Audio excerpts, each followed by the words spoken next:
تو میاں صاحب آپ نے جو مارکا مارا ہے، آپ کا ضمیر تو یقیناً آپ کو ملامت کرے گا، راتوں کو نیند نہیں آئے گی۔ آپ نے جو آئین کا حلیہ بگاڑا ہے اور جو آپ تحفظات دے رہے ہیں، تو اب میاں صاحب میرے ذہن میں بات آ گئی ایسے ہی کہ میاں صاحب اب آپ پیٹ کس کا پھاڑیں گے؟ زرداری کو تو امیونٹی مل گئی، تحفظ مل گیا، اب آپ پیٹ کس کا پھاڑیں گے؟ جس کا کہتے تھے آپ میں گھسیٹوں گا، میں پیٹ پھاڑوں گا، میں لاڑکانے کی سڑکوں پہ، میں لاہور کی سڑکوں پہ، میں اسلام آباد کی سڑکوں پہ، کراچی کی سڑکوں پہ زرداری کو گھسیٹوں گا اور پیٹ پھاڑ کے جو پیسہ اس نے لوٹا وہ نکلواؤں گا۔ اب زرداری کو تو تا حیات تحفظ مل گیا، کسی عدالت میں چیلنج نہیں کیا جا سکے گا، تو آپ پیٹ کس کا پھاڑیں گے؟ اس پہ بھی قوم کو اعتماد میں ضرور لیں۔ جب آپ یہ ترمیم منظور ہو گئی ہے، شکریہ ادا کریں گے نا قومی اسمبلی میں کھڑے ہو کے، تو آپ یہ فرما دیں وہ میں جو پیٹ پھاڑنے والا ڈرامہ کیا کرتا تھا نا، اب اس سے میں نے توبہ کر لی ہے، اب زرداری صاحب تو میرے سے محفوظ ہو گئے ہیں، ان کا پیٹ مجھ سے نہیں پھاڑا جا سکتا۔ پہلے بھی نہیں پھاڑا گیا، پہلے بھی جفیاں تھیں، وہ تو عوام کو دکھانے کے لیے تھا، اور اسی وجہ سے عوام میں تمہاری ساکھ کا ستیہ ناش ہو گیا۔ شہباز شریف،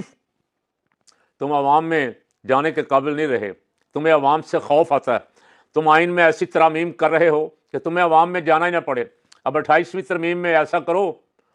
کہ تا حیات اسمبلی کی مدت بھی بڑھا دو، کہ یہ اسمبلی جو ہے یہ تا حیات رہے گی، اور میں تا حیات وزیر اعظم رہوں گا، اور یہ